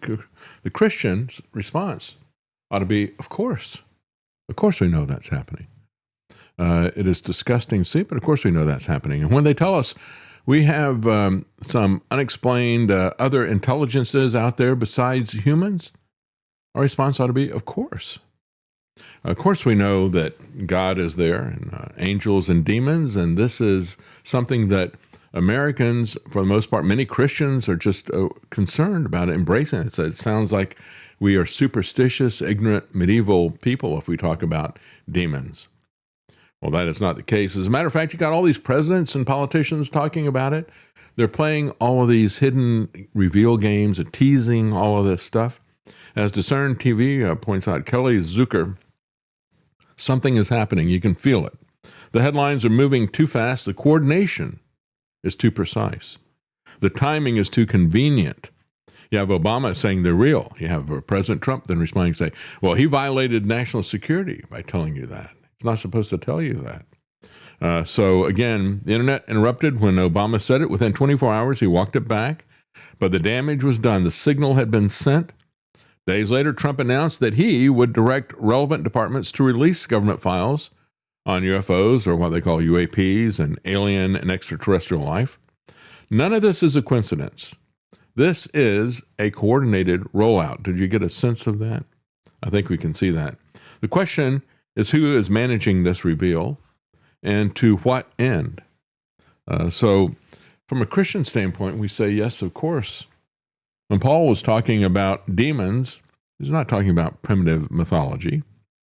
He described a structured hierarchy. He talked about rulers, authorities, cosmic powers operating in heavenly places. Literally in the Greek, that is referring to the atmospheric and celestial realm. These beings occupy what we would today call airspace, the prince of the power of the air. They are not underground. They are not in another galaxy. They are in our sky, and they've been there since before human civilization was a footnote. This UFO phenomenon, it has always been a UFO phenomenon, if you want to look at it. As a matter of fact, in this article, I thought it was interesting. They picked up a guy who I don't know anything about prior to this, Jacques Vallée. He saw it, and he wasn't even a Christian.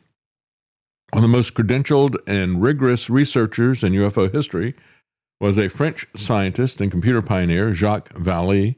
Vallée was no Bible thumper. He was a hard-nosed empiricist, and after decades of investigating the phenomenon, He reached a conclusion that aligned against his own secular instincts, with a biblical framework more than with the extraterrestrial hypothesis. He said the aliens, quote unquote, do not behave like explorers from another planet. They behave like tricksters. They're shape-shifting, manipulating consciousnesses. They exploit human belief systems. They leave traces designed to confuse rather than to communicate. Vallée noted that the UFO encounters consistently included elements of deception, religious or spiritual manipulation, and apparent reality distortion. Now, I've said in the past, some Christian researchers who have looked at this have pointed out that over and over again, the people who say that they were abducted, if you look at it, they're typically not Christians. They're frequently and usually somebody who has been involved in the occult as well. Witnesses describe time loss, an altered state of consciousness, and encounters that feel more like initiation rites than a close encounter with physics. The beings claim to be from Pleiades in one decade and from Zeta Reticuli the next. Always just beyond our reach, always calibrating their story to what the culture is prepared to believe. This is not the behavior of a scientifically advanced civilization that's making contact. This is the behavior of a deceiver, of a being that Paul called the father of lies, operating through the subordinate spiritual entities designed to misdirect humanity away from the truth, away from God, and toward dependence on something other than the Creator. This requires grasping the cosmology that Scripture actually presents, not the sanitized Sunday school version, but the full-throated ancient Near Eastern worldview that the biblical authors inhabited. In this framework, creation is not simply heaven and earth. There is a layered structure of spiritual authority. God and his faithful angels, and then a primordial rebellion, a counter-hierarchy of fallen beings who were not destroyed but who were permitted to operate, constrained but not eliminated, for reasons tied to human will and the unfolding of God's plan. They are not omnipotent, they are not omniscient, but they are ancient, intelligent, and fully capable of producing physical phenomena, lights in the sky, apparently solid craft, beings with biological seeming form, communications that mimic revelation. What better disguise in a secular scientific age than to appear as the most rational sounding explanation available? To arrive not in the language of demons, which modern people will dismiss, but in the language of extraterrestrial intelligence, which science, and it's not really science, what it is evolution. This is the type of thing Carl Sagan it's just mathematically certain that given an infinite amount of time, we're going to have life everywhere else. This is the fallacy. It's a logical fallacy, a mathematical fallacy, and yet that is, it's not science, it's their version of Darwinian evolution, that they think it is statistically probable. That's what they'll always tell you. So, look, statistics and science, this is mathematically proven. It's just a matter of time, and we just have to find them. The great deceiver has always been adaptive. The costume changes, but the agenda does not. They do not operate without human collaborators either. And this is where the picture becomes really dark, and where discerning Christians have to be especially clear. The globalist elite, the network of power operating through institutions, governments, intelligence agencies, and media, have long had an esoteric wing that is not merely corrupt, but spiritually aligned with these forces. And again, as we're starting to see this, with the Jeffrey Epstein stuff, it's the same type of thing. This should not surprise Christians. The answer should be, well, of course that's what's going to happen. And this is something long ago, before the government started teasing this stuff, something long ago that many of us were talking about, and things that I told Travis and Lance probably 20, 30 years ago. Here's what is happening right now in plain sight. A coordinated multi-actor disclosure campaign is underway. And that's what it is. It is a campaign. Obama supposedly accidentally confirmed reality. Trump, playing the populist champion of transparency, announces declassification. Congress holds hearings, credible witnesses. A major film prepares the public consciousness for what comes next. and the general cultural mood, which has already absorbed decades of alien-themed entertainment, narratives about contact, and a New Age starseed spirituality. It certainly feels like a well-timed distraction by the powers that be. Sometimes what's best in Trump's mind is also what the globalists want to have happen. Well, whether Trump is willing participant or whether he is not, it doesn't change the outcome. The reveal is coming. And so the question is going to be, will it have the label that it deserves? Watch for the pivot, for the disclosure. And when it comes in full, it'll not be framed as a demonic deception. It'll be framed as the most important event in human history. Proof that we're not alone, that they have been watching over us, that humanity is ready to graduate to a new level of cosmic citizenship. This is initiation language. This is the language of a mystery religion. It is the oldest repackaged with a government seal of approval. Again, in the same way that the technocrats are going back to the you will live forever, you'll become like God narrative and all the rest of this stuff. All of this stuff is the same thing we see being repackaged over and over again. And after decades of science fiction about UFOs and all the rest of the stuff, I think Arthur C. Clarke was the one who really brought the two things together. He had a book, and it was also made into a series for the Sci-Fi Channel, Childhood's End. And it had all these different elements that he was just talking about here. How we're going to graduate, humanity is going to graduate to a new high level and become cosmic citizens. That there have been these overlords who have been watching over us and all the rest of the stuff. All of that is present in this novel from Arthur C. Clarke. And then he adds another little interesting detail, what he does when the aliens are finally revealed and seen physically. They look exactly like the medieval depictions of Satan. Here's a little bit about that film, Childhood's End. Morning. I have been chosen to be the intermediary between the overlords and us. Mr. Stormberger, just tell us, why won't Karelin show his face? I don't know. The problem is, our appearance could well be quite distressing. The overlords really don't feel that people are ready for what will be a shock as to what they look like. It looks just like the Baphomet picture. There is no need to be afraid. When I first looked at the artwork for this project, because I wanted to know what this character looked like, I thought, well, it could be anybody under there. It could be you.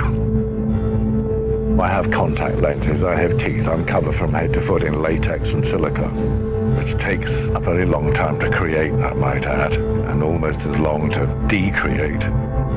Despite all of that, when I look in the mirror, I can see that it is me. How do you like your golden age?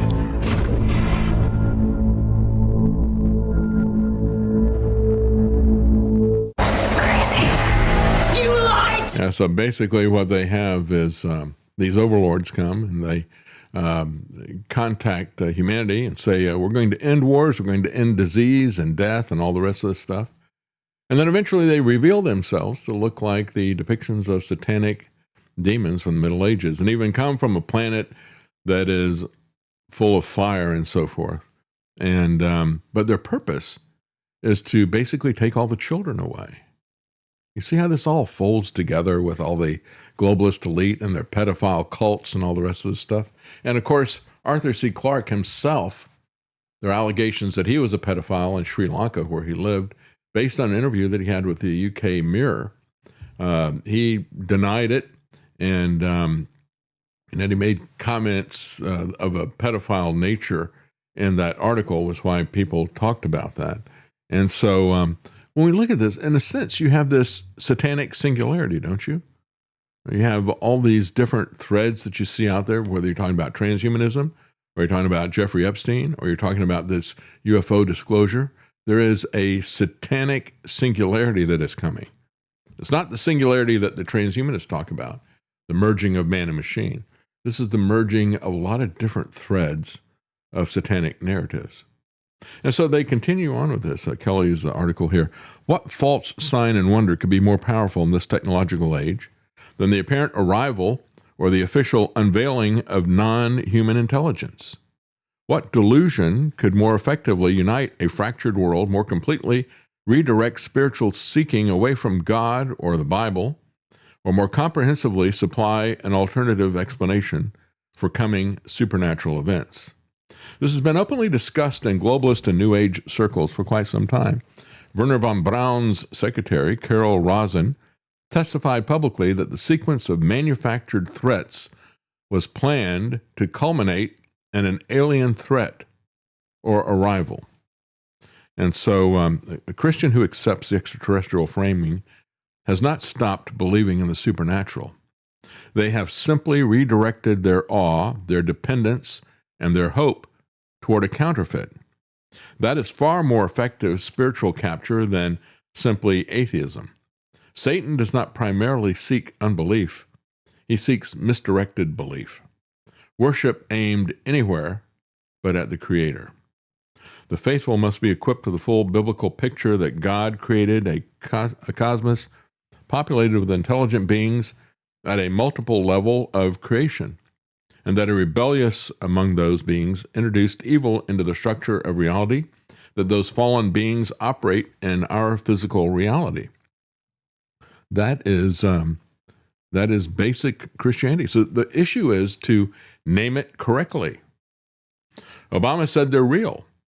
Trump ordered the files released. A movie is coming, the machine is running, and not one frame of this orchestrated reveal will include the word that most accurately describes what is being unveiled. That word is demonic. It's not medieval, it's not unsophisticated, it's the most precise, empirically consistent, historically validated description of a phenomenon that has been terrifying and deceiving human beings since long before the first government classification stamp was invented. And again, a lot of the scientists who are looking at this will say, well, it's not interplanetary, it's multidimensional or something of that nature. And there's logical reasons to say that. And nothing points to the kind of narrative that's been sold by people like Carl Sagan or the movie Contact with Jodie Foster or any of these things. It really is more like Arthur C. Clarke, except that in and of itself is predictive programming for a massive deception.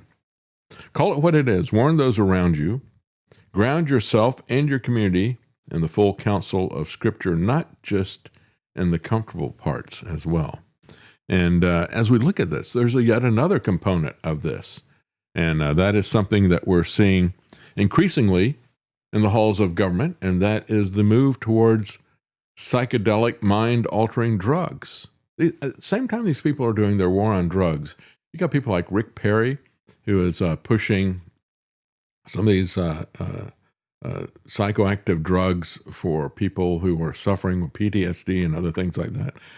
Hayusha, if I'm pronouncing that correctly. Do you know how that's pronounced, Travis? Ayahuasca. Ayahuasca? Yep. Is that it? Okay. A psychedelic DMT shows promise as depression therapy. Study finds participants saw reduction in depressive symptoms as researchers welcomed their promising results. And at the same time, this pharmakia, remember, in the Bible, the term pharmakia, and I used it to refer to these people who are selling poison. But it was originally sorcery. It was originally about a religion. And as they are pushing these various drugs, they are already talking about DMT entities, machine elves, tricksters, teachers, other interdimensional beings. I mean, there's books that have been written, multiple books being written about it. People who are doing experiments with it, calling themselves psychonauts, like astronauts. And they think that they are journeying to another dimension and engaging these entities that are there. And a lot of them are seeing the same type of thing over and over again. And so that is the reality, folks. That is what they're trying to prepare us for. Well, we're out of time. I had more I wanted to say about this, especially the CIA's involvement in Operation Artichoke. That was the predecessor to MK Ultra. They have been pushing LSD, hallucinogenics, and psychoactive things in order to manipulate people. And while you look at that, never forget the occultic aspects of things that the CIA was trying to do, remote viewing and all these other things. These are people who are focused on satanic connections and demonic connections. It's just another part of the big picture that is there. Jeffrey Epstein is just one aspect of it. But of course, he's also involved with the CIA as well. It truly is the satanic singularity, if you take a look at it. That's it for today's broadcast. Thank you for joining us.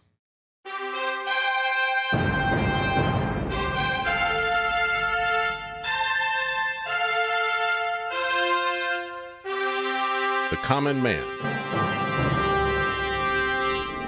They created Common Core to dumb down our children. They created Common Pass to track and control us. Their Commons Project to make sure the commoners own nothing. And the communist future. They see the common man as simple, unsophisticated, ordinary. But each of us has worth and dignity, created in the image of God. That is what we have in common. That is what they want to take away. Their most powerful weapons are isolation, deception, intimidation. They desire to know everything about us while they hide everything from us. It's time to turn that around and expose what they want to hide. Please share the information and links you'll find at thedavidknightshow.com. Thank you for listening. Thank you for sharing.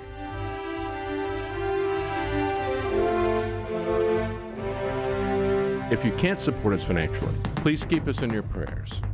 thedavidknightshow.com.